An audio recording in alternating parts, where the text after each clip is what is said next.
Ал балалар қараңдар, түзудің теңдеуін өтемін. Түзудің теңдеуінің бірінші формуласы бәрімізге танымал. AX плюс B дегенді алатын болсақ, бізде екі нүкте берілген дейді. B нүктесі, C нүктесі. Осы екеуі арқылы өтетін түзудің теңдеуін жазу үшін Y-тің орнына 4-ті қоямын. А, X-тің орнына минус 1-ді қоямын. Плюс B. Екінші нүктені қоямын. Y-тің орнына 1-ді қоямын. X-тің орнына 5-ті қоямын. А көбейту 5 плюс B. Жүйеге аламын. 4 тең минус А плюс B. Мына екеуін көбейтсек.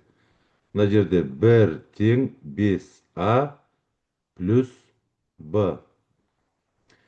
Біріншісін екіншісіне алып тастасақ, мына B мен B-ны алып тастасақ 0 шығады. Мына екеуін алып тастасақ 6А шығады. Мына екеуін мынадан алып тастадық 6А болады, потому что алсақ минус 5А минус А болып тұрды, сондықтан 6А. Бірден 4-ті аламыз, минус 3 шығады. Значит, 6А тең минус 3 болды. А тең болатыннан бөлсек, минус 0,5 шығады.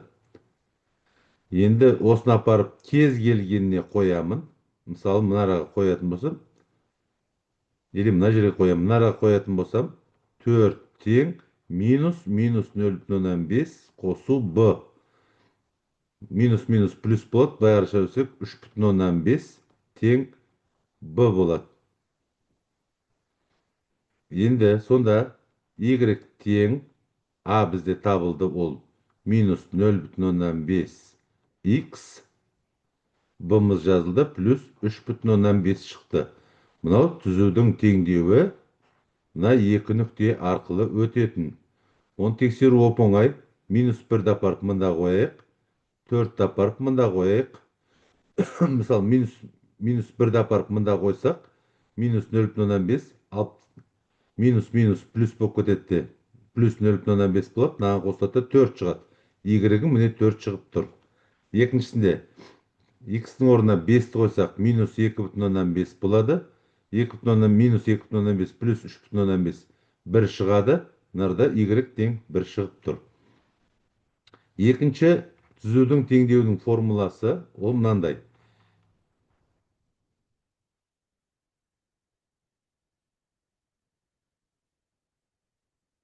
Бұл жерде x1, y1 дегеніміз ол b-ның координаттары. Бірінші нүкте, x2, y2 деген екінші нүктенің координаттары. Сонда қандай болады? X минус 1, x2-міз 5 ол, 5 минус 1. Тең y минус бірінші нүктедегі 4. Екіншісінде 5-ті жазамыз. 5-ті деп 1-ді жазамыз. Екінші жазып тұрған y қой бізде. Содан алып тастаймыз 4-ті. Үстінде x плюс 1, астында 6. Мынарада y минус 4, астында алып тастаймыз минус 3. Пропорция жасасақ 6y минус 24. Мына жерде минус 3x минус 3 шығады. 6y тең минус 3x, мынаны былай жасасақ плюс болып кетеді барады, плюс 21 шығады. Бәрін 6-ға бөліп тастасақ, y тең, мынаны 6-ға бөлсек минус 0,5x, мынаны 6-ға бөлсек 3,5 шығады. Мынау шықты. Екінші түрі. Енді үшіншісі мынандай бар екен. X минус x1, мынарда a1, y минус y1, a2. Бұндағы a1, a2 дегеніміз ол қандайда бір вектордың координатасы. Бізде түзу бар. Мынау а нүктесі, мынау б нүктесі. А нүктесінің координаттары, жоқ, мынау біздің есепте мынау б, мынау с болып тұр. Б нүктесінің координатасы бізде минус 1-де 4, соны жазып қояйық. X минус 1 тең, мына жақта y минус 4 жазып қойдық, міне нан. Енді a1, a2-ні қайдан аламыз? Бізде бытсы вектор деген бар деп ойлайық та.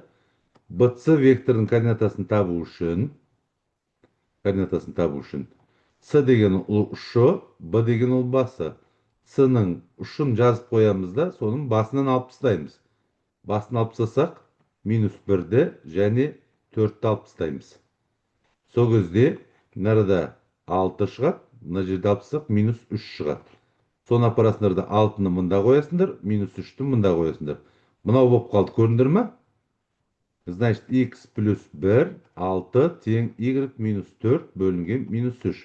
Пропорция жасап, мынау сияқты шығаратын болсақ, қайтадан жауабы мынау шығады. Сонда түзудің теңдеуінің 3 вариантын сендерге айтып бердім. Қарап алыңдар.